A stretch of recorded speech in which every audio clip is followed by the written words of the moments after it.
how do you really know that someone understands you? When you share a traumatic experience or situation and they tell you that they understand, how do you know if they actually do?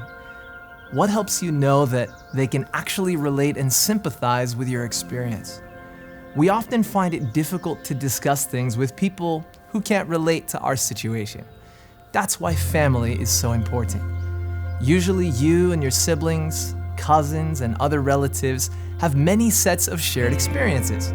Older members of the family have guided you through rough times, and the younger in the family learn from both their mistakes and their victories. Through laughter and tears that we share, through the love and support through the ups and downs of life, even those who we're not biologically related to can become family. In the book of Hebrews, Paul explains that Jesus is our brother as well as our Savior.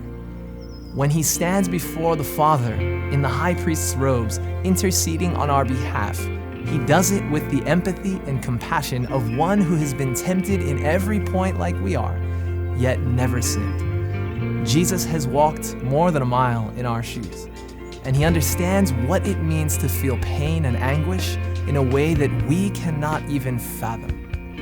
Jesus sacrificed so much to come to this earth.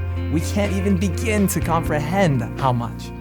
He gave all in order to take on a flesh and blood body like us and experience pain and suffering in like manner as we do. Jesus laid aside unimaginable power and privilege that God alone enjoys.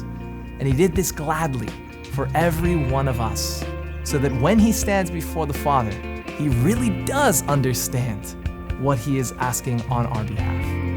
Rejected, mocked, and misunderstood his entire life, Jesus selflessly gave all of himself for others. On the cross, when Jesus cried out, "Father, forgive them," he who had given life to the very ones who were crucifying him understood that praying for their forgiveness was possibly the most difficult request ever made.